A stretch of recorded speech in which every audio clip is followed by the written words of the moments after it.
তোমার বাবা মারা গিয়েছিল, তুমি জানাজায় পর্যন্ত যেতে পারো নাই। তোমার মা মারা গিয়েছিল, তোমাকে জানাজায় পর্যন্ত যেতে দেওয়া হয় নাই। তোমার কলিজার টুকরা সন্তান মারা গিয়েছিল, তোমাকে জানাজা পর্যন্ত যেতে দেওয়া হয় নাই। শুধু তাই না গোলাম, বলো বলো, তোমাকে আয়না ঘরের ভিতরে দুনিয়ার আলো বাতাস থেকে অন্ধকারের ভিতরে রেখেছিল। কথা বলেন ঠিক কিনা? আজকে তুমি কি চাও বলো বলো বলো, আমি আল্লাহ তোমার চাওয়া পাওয়া পূর্ণ করে দেব। আল্লাহু আকবার। পালাবা কোথায় তুমি, ভাগবা কোথায়, বলেন না, পালাবা কোথায় তুমি, ভাগবা কোথায়। প্রভুর হুকুম অমান্য করিলে, প্রভুর বিধান অমান্য করিলে বাঁচার কোনো নাই যে উপায়। পালাবা কোথায় তুমি, পালাবা কোথায় তুমি, ভাগবা কোথায়। এই দুনিয়ায় থাকতে তুমি প্রভুর হুকুম মানো নাই। যারা দিয়েছিল কুরআনের দাওয়াত, তাদেরকে ভরে রেখেছিলে জেলখানায়। কথা বলে না? এই দুনিয়ায় থাকতে তুমি প্রভুর হুকুম মানো নাই। যারা দিয়েছিল হকের দাওয়াত, তাদেরকে ভরে রেখেছিলে জেলখানায়। আজকে তুমি যতই করো বাহানা, আজকে তুমি যতই করো ছলনা, মুক্তি তোমার নাই নাই নাই। ও পালাবা কোথায় তুমি, বলেন না, পালাবা কোথায় তুমি, পালাবা কোথায় তুমি, ভাগবা কোথায়। কথা বলেন ঠিক কিনা? এবার পালানোর কোনো উপায় নাই। আল্লাহ রাব্বুল আলামিন তখন উপায়ন্ত না পেয়ে যখন সে ধরা খেয়ে যাবে, আল্লাহ তাকে জাহান্নামী বলবে। কি বলবে? জাহান্নাম দিয়ে দেবে। বলেন তো দল কয়টি বলেছিলাম? একটু কথা বলেন, কয়টি? দুইটি, একটি জান্নাতি, একটি জাহান্নামী। যে দলটি জান্নাতের ভিতরে চলে যাবে, জান্নাতের ভিতরে যাওয়ার পর জান্নাতের ভিতরে কোনো অভাব নাই, অশান্তি নাই, কোনো কষ্ট নাই, সুখ আর শান্তি ভরা। আল্লাহর নবী বলেন, জান্নাতীরা যখন জান্নাতের ভিতরে যাবে, জান্নাত এমন একটা জায়গা যে জান্নাত সম্পর্কে কোনোদিন কোনো চোখ জান্নাতের কল্পনা করতে পারে নাই। ভাই আমার, জান্নাতীরা জান্নাতের ভিতরে যাওয়ার পরে জান্নাতের সকল নাজ নেয়ামত ভোগ করবে, সেখানে তারা অবস্থান করবে। হঠাৎ করে তাদের ভিতরে, তাদের অন্তরের ভিতরে একটা প্রশ্ন জাগ্রত হবে। তারা আল্লাহকে ডেকে ডেকে বলবে, মালিক, এই জান্নাতের ভিতরে আমরা আছি, জান্নাতের ভিতরে কোনো অভাব নাই, অশান্তি নাই, তবে আজকে আমাদের মনের ভিতরে একটা কামনা বাসনা, একটা চাওয়া আপনার কাছে আমরা চাই। আল্লাহ তুমি কি আমাদের দেবা? আল্লাহু আকবার। আল্লাহ বলবে, গোলাম বলো বলো, কি তোমার চাওয়া, কি তোমার দাবি বলো, কারণ তুমি আমার এমন একজন বান্দা, দুনিয়ার জমিনে যখন তুমি ছিলা ইসলামী আন্দোলন করার জন্য, আমার জমিনে কোরআনকে বাস্তবায়ন করার জন্য ওই জালিম সরকার তোমাকে জেলখানায় বন্দী করে রেখেছিল। কথা ঠিক কিনা? তোমার বাবা মারা গিয়েছিল, তুমি জানাজায় পর্যন্ত যেতে পারো নাই। তোমার মা মারা গিয়েছিল, তোমাকে জানাজায় পর্যন্ত যেতে দেওয়া হয় নাই। তোমার কলিজার টুকরা সন্তান মারা গিয়েছিল, তোমাকে জানাজা পর্যন্ত যেতে দেওয়া হয় নাই। শুধু তাই না গোলাম, বলো বলো, তোমাকে আয়না ঘরের ভিতরে দুনিয়ার আলো বাতাস থেকে অন্ধকারের ভিতরে রেখেছিল। কথা বলেন ঠিক কিনা? আজকে তুমি কি চাও বলো বলো বলো, আমি আল্লাহ তোমার চাওয়া পাওয়া পূর্ণ করে দেব। আল্লাহু আকবার। আল্লাহর কাছে বলবে, আল্লাহ তেমন কিছু চাই না, শুধু একটুখানি চাই, কারণ আপনি দুনিয়ার জমিনে কোরআন দিয়ে ঘোষণা দিয়েছিলেন, বান্দা জান্নাতে যা চাবি, জোরে বলেন, যা চাবি।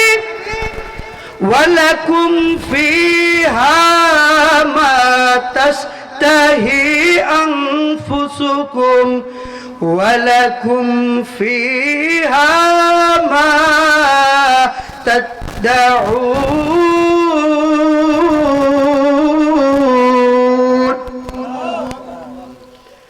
বান্দা বলবে, আল্লাহর জান্নাতের দুনিয়ার জমিনে থাকতে কোরআন দিয়ে আপনি ঘোষণা দিয়েছিলেন, ও জান্নাতীরা, ও দুনিয়াবাসীরা, ও জান্নাতীরা, জান্নাতের ভিতরে যা যা চাইবি আমি তাই দেব। বলো বলো তোমাদের কি চাওয়া? জান্নাতীরা আল্লাহকে ডেকে ডেকে বলবে, মালিক, আজকে আমরা একটু জাহান্নামীদের দেখতে চাই। কাদের?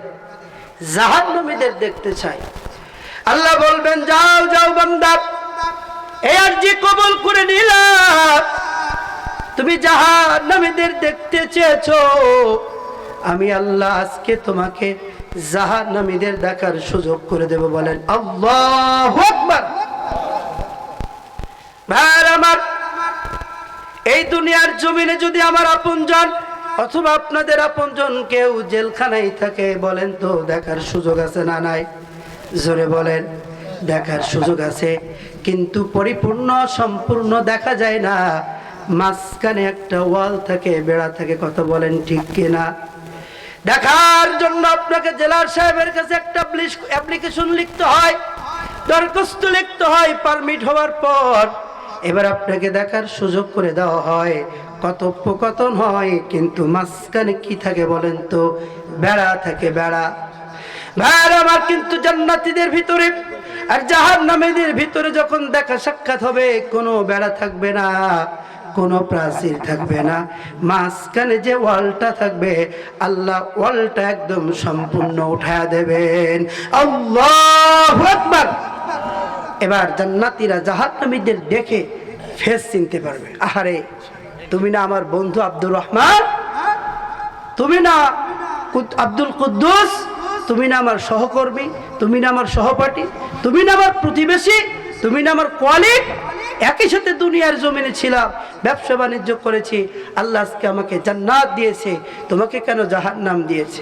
এখন জাহান্নামীরা কেন জাহান্নামে গিয়েছে, এর মূল 4টি কারণ বর্ণনা করবে। কয়টি? জোরে বলেন। সূরা মুদ্দাসসির আমার তেলাওয়াতকৃত আয়াতে আল্লাহ সুবহানাহু ওয়া তাআলা সুন্দর করে বলেছেন, তখন জাহান্নামীরা জাহান্নামে কোন কোন কারণে গিয়েছিল, কয়টি বলেন তো? কয়টি? 4টি কারণ উত্থাপন করবে। আল্লাহ রাব্বুল আলামিন বলেন, ফি জান্নাতি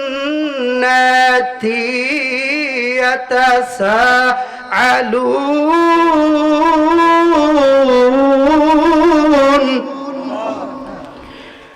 আনিল মুজরিমিনা মা সালাকাকুম ফি সাকার قالوا لم نك من المصلين।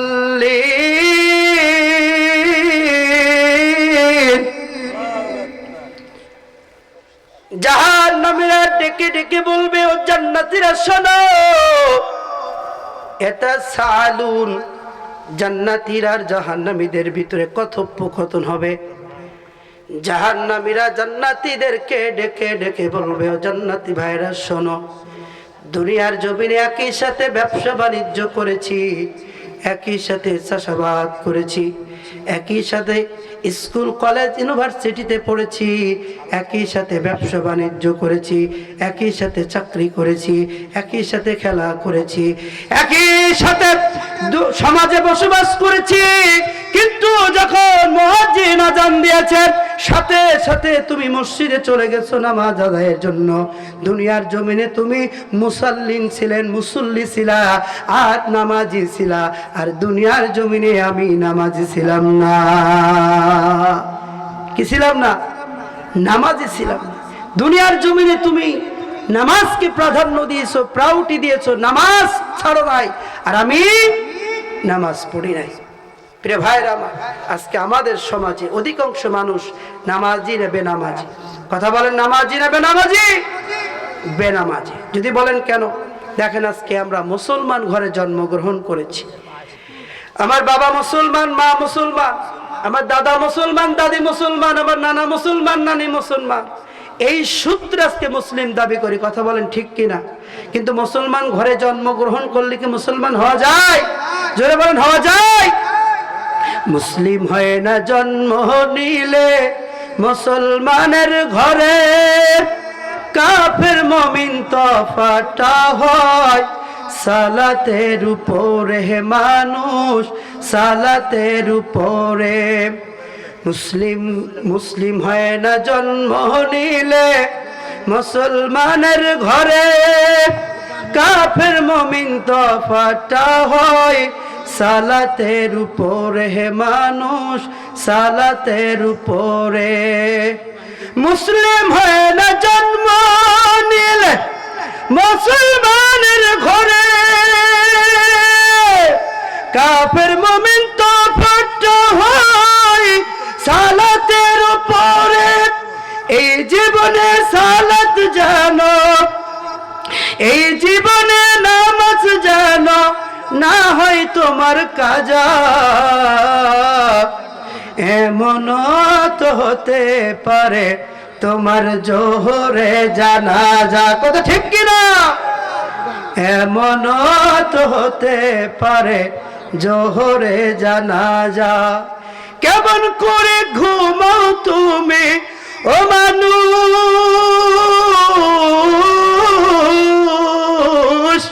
কেমন করে ঘুমাও তুমি ফজর করে কাজা। এমন তো হতে পারে তোমার জোহরে জানাজা। ঠিক কিনা? এমন তো হতে পারে জোহরে জানাজা।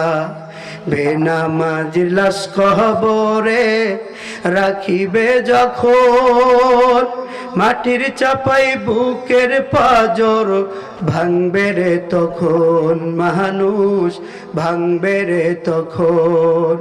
বেনামাজির লাশ কবরে রাখিবে যখন, মাটির চাপাই বুকের পাজর ভাঙবে রে তখন, মানুষ ভাঙবে রে তখন। বেনামাজির লাশ কবরে রাখিবে যখন, মাটির চাপাই বুকের পাজর ভাঙবে রে তখন। ওরে বিষাক্ত ওই সাপের সবল, বিষাক্ত ওই সাপের সবল, বেনামাজির সাজা। এমন তো হতে পারে তোমার জোহরে জানাজা। কথা ঠিক কিনা?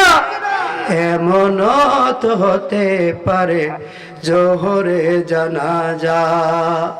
প্রিয় ভাইরা আমার, আর 10টা মিনিট আলোচনা করে শেষ করব। দিলের কাল লাগায়া কথাগুলো শোনে। আজকে নামাজ ছেড়ে দেয়, কোনো কষ্ট লাগে না, অথচ যদি 500 টাকা হারিয়ে যায় অন্তরের ভিতরে বড় কষ্ট লাগে। কথা বলেন ঠিক কিনা? আজকে আপনার বিবি নামাজ পড়ে না, কোনো প্রতিবাদ, কোনো শাস্তি আপনি দেন না। আজকে আপনার সন্তান নামাজ পড়ে না, আপনি কোনো শাস্তি দেন না। ইভেন আপনি নামাজ পড়েন না, আপনার মনে কোনো কষ্ট লাগে না, অথচ সাহাবীদের জীবনে 1 ওয়াক্ত নামাজ কখনো কাজা হয়। অথচ একটি ঘটনা বলি আমি, আল্লাহর নবী, বিশ্ব নবী, রাহমাতুল লিল আলামিন নবী আমার কোন এক যুদ্ধ থেকে ফিরতেছেন। মরুভূমি এলাকা, প্রচন্ড গরম, মরুভূমি এলাকা, প্রচন্ড গরম। আল্লাহর নবীর সফর সঙ্গী ছিলেন ইসলামের 4র্থ খলিফা হযরত আলী কারামুল্লাহ ওয়াজহাহু। আল্লাহর নবী আর আলী যুদ্ধ থেকে ফিরতেছেন, প্রচন্ড গরম। আল্লাহর নবী ডাক দিয়ে বলেন, ও আলী, প্রচন্ড গরম, গরম সহ্য করা যায় না, আমরা একটু তাঁবু টেনে বিশ্রাম নেই, তারপরে আবার রওনা দেব। আল্লাহর নবী আলীকে যখন একথা বললেন, আলী রাদিয়াল্লাহু তাআলা আনহু আল্লাহর নবীকে বললেন, ইয়া রাসূলুল্লাহ, ইয়া হাবিবাল্লাহ, আপনি অপেক্ষা করেন, একটা তাঁবুর ব্যবস্থা করি। মরুভূমি এলাকা, প্রতিটা মানুষের কাছে তাঁবু থাকতো, একটা তাঁবু রেডি করলেন, সুন্দর করে সাজালেন। এরপরে আলী রাদিয়াল্লাহু তাআলা আনহু আল্লাহর নবীকে ডাক দিলেন, নবী গো, এবার আপনি আসুন, তাঁবুর ভিতরে বিশ্রাম গ্রহণ করুন। আল্লাহর নবী ডাক দেয়, আলী,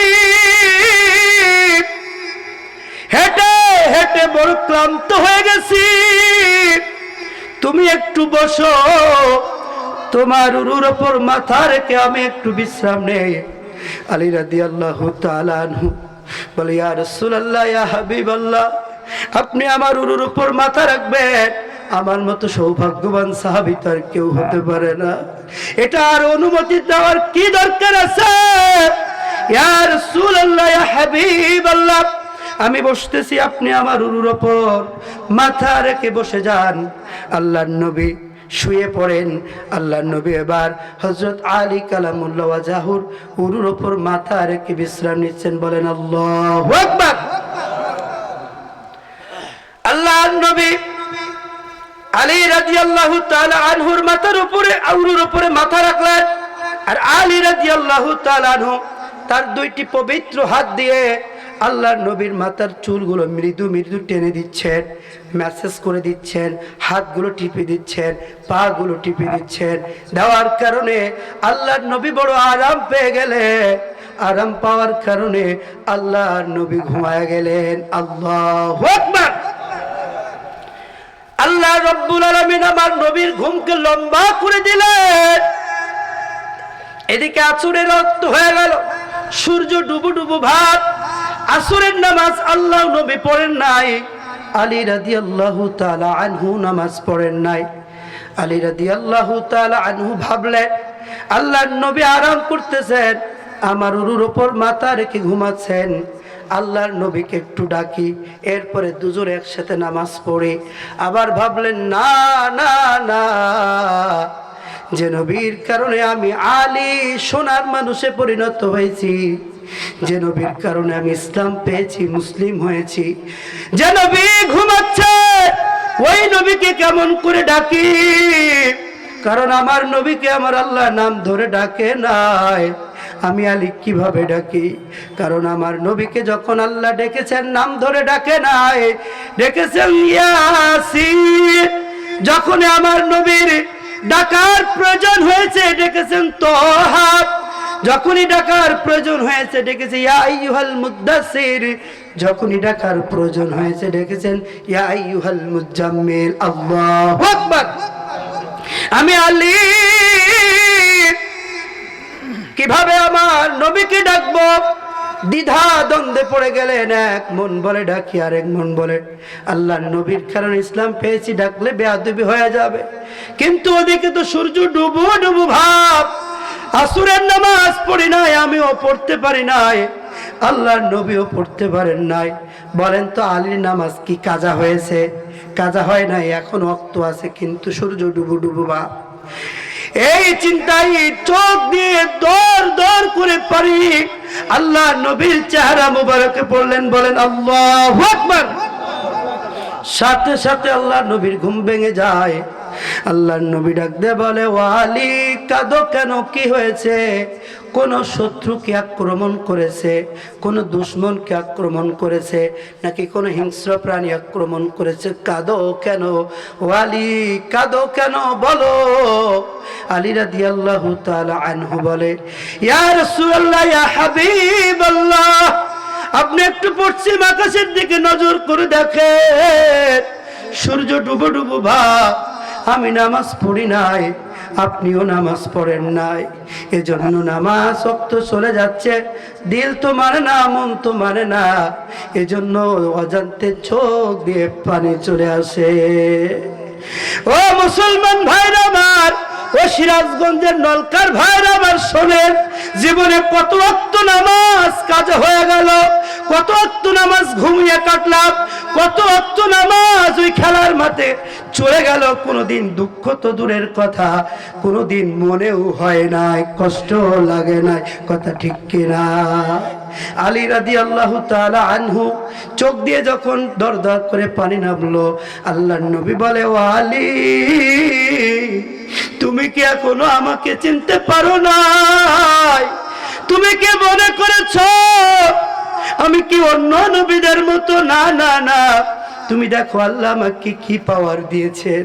এই বলে আল্লাহর নবী সূর্যকে ইশারা করে বলে, ওরে সূর্য, আমি আসরের নামাজ পড়তে পারি নাই, আমার আলীও আসরের নামাজ পড়তে পারে নাই। ও সূর্য, ঠিক আসরের সময় বিকাল 4টার সময় তুই যেখানে ছিলি ওখানে চলে আয়। আল্লাহু আকবার। আলী রাদিয়াল্লাহু তাআলা আনহু বলে, আমি নজর করে দেখি আল্লাহর নবীর এই শাহাদাত আঙ্গুলে দিয়ে সূর্যকে ইশারা করতে দেরি হয়েছে। ঠিক 4টার সময় সূর্য যেখানে ছিল ওখানে আসতে দেরি হয় নাই। আল্লাহু আকবার। এজন্য ভাইয়েরা আমার, নামাজ আমরা ছেড়ে দিচ্ছি। এজন্য নামাজ যদি ছেড়ে দেই, বলেন মুসলিম থাকা যাবে? আল্লাহর নবী বলেছেন, লা সালাতা লিমান লা দীনা লাহু, যার নামাজ নাই তার দিন নাই। সে যে আসলে কোন ধর্মের অনুসারী, সে কি হিন্দু ধর্ম অনুসারী হয়ে মরল, নাকি খ্রিস্টান ধর্মের অনুসারী হয়ে মরল, নাকি বৌদ্ধ ধর্মের অনুসারী হয়ে মরল, এটা আল্লাহ সেটা নিজেও জানে না। আর মৃত্যুর পরে তার স্থান কোথায় হবে বলেন? কোথায় হবে? জাহান্নাম। কারণ আল্লাহ নবী বলেছেন, মান তারাকাস সালাতা মুতাআম্মিদান ফাকাদ কাফারা ওয়াহিদা, যে ব্যক্তি ইচ্ছা করে এক ওয়াক্ত নামাজ ছেড়ে দিল, সে কাফির হয়ে গেল। কে হয়ে গেল? কাফির হয়ে গেল। বলেন তো দেখি মনে আছে কিনা, জাহান্নামে যাওয়ার 1 নম্বর কারণ কি? কথা কয় না। 1 নম্বর কারণ কি? নামাজ না পড়া। অথচ আজকে আমরা নামাজ সম্পর্কে গাফেল, নামাজ সম্পর্কে উদাসীন। প্রিয় ভাইরা, আল্লাহ পাক আমাদের সকলকে বোঝার তৌফিক দান করুক, বলি আমিন। যতটুকু আলোচনা করেছি এর উপর আমল করার তৌফিক দান করুক, বলেন আমিন। সবাই ইস্তিগফার পড়ি, আস্তাগফিরুল্লাহ আল্লাযী লা ইলাহা ইল্লা হুয়াল হাইয়ুল কাইয়্যুম ওয়া আতুবু ইলাইহি, লা হাওলা ওয়ালা কুওয়াতা ইল্লা বিল্লাহিল আলিয়্যিল আযীম। দোয়া হবে ইনশাআল্লাহ। এখন সালাতু ওয়াসসালামু আলা সাইয়্যিদিল মুরসালিন ওয়া আলা আলিহি ওয়া আসহাবিহি আজমাইন। আল্লাহুম্মা আনতাস সালাম ওয়া মিনকাস সালাম, তাবারাকতা রব্বানা ওয়া তাআলাইতা ইয়া জাল জালালি ওয়াল ইকরাম। রব্বানা যালামনা আনফুসানা ওয়া ইল্লাম তাগফির লানা ওয়া তারহামনা লানাকুনান্না মিনাল খাসিরিন। রব্বানা আতিনা ফিদ দুনিয়া হাসানাতাও ওয়া ফিল আখিরাতি হাসানাহ ওয়া কিনা আযাবান নার। সবাই পিতামাতার জন্য রবের শেখানো দোয়াটা দিল খুলে বলি, রব্বির হামহুমা কামা রব্বায়ানি সগীরা। সবাই আবার বলি, রব্বির হামহুমা কামা রব্বায়ানি সগীরা। আল্লাহুম্মা ইন্নী জাআলনি ফি আইনি সগীরা ওয়া ফি আয়ুনিন নাসি কাবীরা। আল্লাহুম্মা ইন্নাকা আফুন তুহিব্বুল আফওয়া ফাআফু আন্নী ইয়া আরহামার রাহিমিন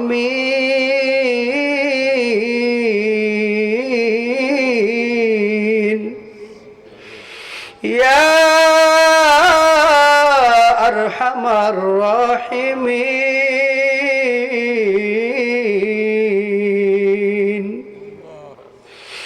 ইয়া আরহামার রাহিমিন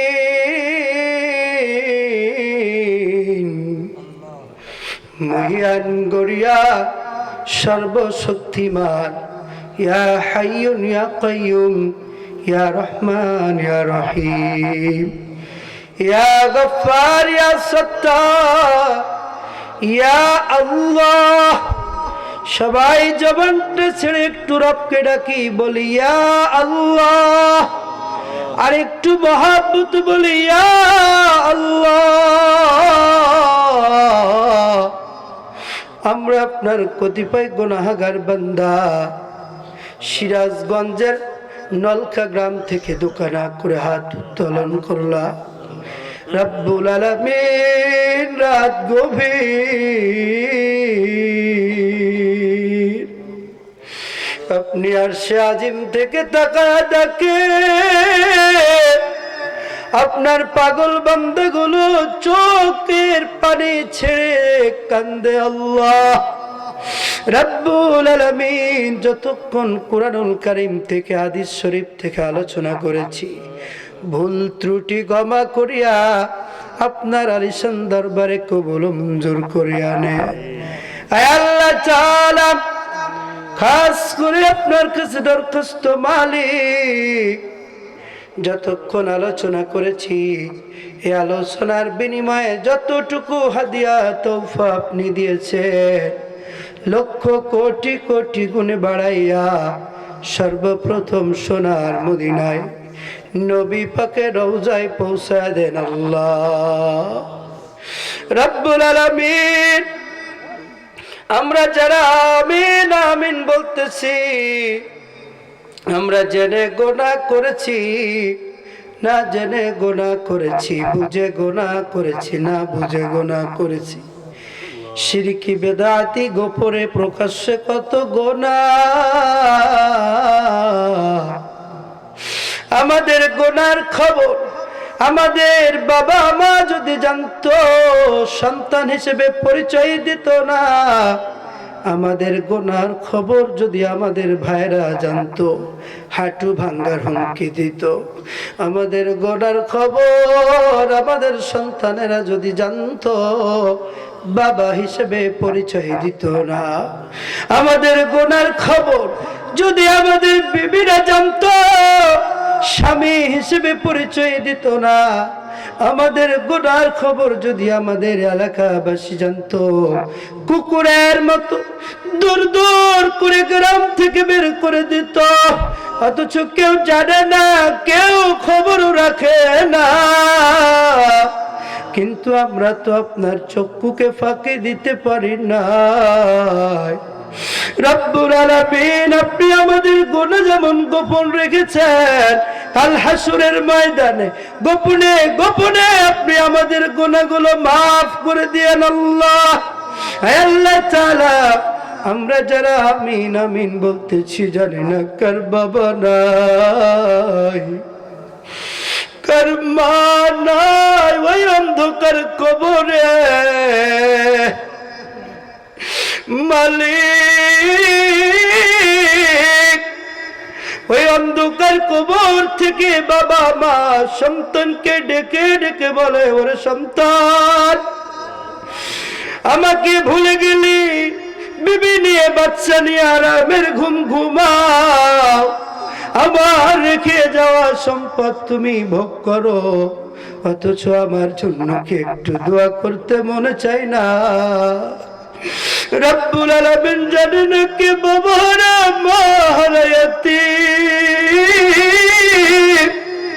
চোখের পানি ফেলে ফেলে দর দর করে কাঁদতেছে, মালিক আমিও মা হারা।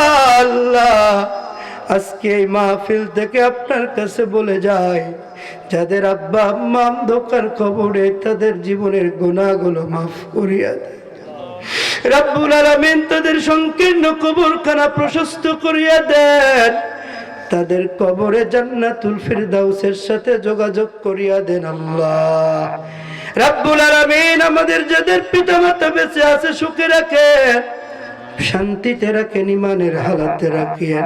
আয় আল্লাহ তাআলা, আমরা সন্তান হিসেবে পিতা মাতার খেদমত করে যেতে পারি তৌফিক দান করিয়া দেন। আয় আল্লাহ তাআলা, খাস করে আপনার কাছে দরখাস্ত, এ মাহফিলের আয়োজন যারা করলেন তাদেরকে আপনি মাফ করিয়া দেন। এ নলকা গ্রামবাসীকে আপনি মাফ করিয়া দেন আল্লাহ। আয় আল্লাহ তাআলা, মসজিদ উন্নয়ন প্রকল্পে তাফসীরুল কুরআন মাহফিল, মসজিদের সকল প্রয়োজন আপনি গায়েবী খাজানার থেকে মিটা দেন আল্লাহ। আয় আল্লাহ তাআলা, খাস করে আপনার কাছে দরখাস্ত, আমাদের বিবিগুলোকে কঠিন পর্দার ভিতরে রাখার তৌফিক দান করে দেন। সন্তানগুলোকে ইসলামের পথে, কোরআনের পথে আয় আল্লাহ তাআলা চালাইতে পারি তৌফিক দান করে দেন। আয় আল্লাহ তাআলা, খাস করে আপনার কাছে দরখাস্ত, বাংলাদেশের পার্লামেন্টে কোরআনওয়ালাদেরকে, কোরআনের আইন যারা বাস্তবায়ন করবে তাদেরকে পাঠানোর ব্যবস্থা করিয়া দেন আল্লাহ। আয় আল্লাহ তাআলা, যিনি 50 বছর কুরআনের দাওয়াত দিয়েছেন আল্লামা দেলাওয়ার হোসেন সাইদি, যে জালিমেরা আল্লামা দেলাওয়ার হোসেন সাইদিকে আয় আল্লাহ তাআলা পরিকল্পিতভাবে হত্যা করেছে, তাদের বিচার বাংলার জমিনে হওয়ার ব্যবস্থা করিয়া দেন আল্লাহ।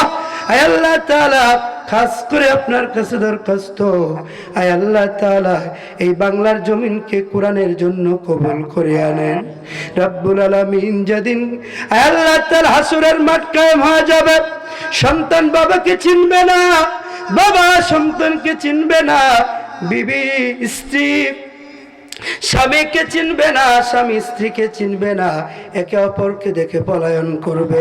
সেই কঠিন অবস্থায় আল্লাহ তাআলা, আপনি আমাদেরকে আপনার আরশের নিচে ছায়া দান করিয়েন আল্লাহ। আয় আল্লাহ তাআলা, খাস করে আপনার কাছে দরখাস্ত, মালিক আমি জানি আমি পাপী গুনাহগার, কিন্তু মুসাফির। এই নলকা গ্রামে এত কম মানুষ নাই আল্লাহ, বাজারে কত মানুষ, বাড়িতে শুয়ে আছে কত মানুষ, আমি মুসাফির। আল্লাহ তাআলা, আপনার কাছে বিচার দিয়ে দিলা, যারা আজকে তাফসীর মাহফিল না শুনিয়া বাসায় ঘুমাচ্ছে, বাজারে আড্ডা দিচ্ছে, আল্লাহ এদের বিচার আপনি অবশ্যই আজ না হয় কাল করবেন। কারণ আমি আপনার কাছে বলতে চাই, এই তাফসীরুল কুরআন মাহফিল মানে জান্নাতের বাগান। জান্নাতের বাগান হাতে পাওয়ার পরে যারা জান্নাতকে গ্রহণ করলো না, আয় আল্লাহ তাআলা তাদেরকে হেদায়েত দান করিয়া দেন আল্লাহ। আয় আল্লাহ তাআলা, খাস করে আপনার কাছে দরখাস্ত, ও মালিক, সকলের মনের ভিতরে কামনা বাসনা, জীবনে একবার হলেও যাব মক্কা ও মদিনা, যাওয়ার তৌফিক আপনি দান করিয়া দেন আল্লাহ। নবীর রওজা না দেখাইয়া, আপনার ঘর তওয়াফ না করিয়া, আপনার ঘর জিয়ারত না করিয়া মৃত্যু দিয়েন না আল্লাহ। আয় আল্লাহ, অনেকেই দোয়া চেয়েছেন, অসুস্থ, শেফায়ে আজলা খায়মা দায়মা দান করিয়া দেন আল্লাহ রব্বুল আলামিন। আখির ফরিয়াদ, আজকে এই দোয়া মুনাজাত আয় আল্লাহ তাআলা আপনার কুরআনুল কারীমের ওসিলায় কবুল করে আনেন। আজকের এই দোয়া মুনাজাত মাহফিলকে আপনার তাওহীদের ওসিলায় কবুল ও মঞ্জুর করে আনেন। রব্বানা তাকাব্বাল মিন্না ইন্নাকা আনতাস সামিউল আলিম ওয়া তুব আলাইনা ইয়া মাওলানা ইন্নাকা আনতাত তাওয়াবুর রহিম। سبحان ربك رب العزة عما يصفون وسلام على المرسلين والحمد لله رب العالمين. واجعل آخر كلامنا عند الموت كلمة طيبة لا إله إلا الله محمد رسول الله صلى الله عليه وسلم. السلام عليكم ورحمة الله.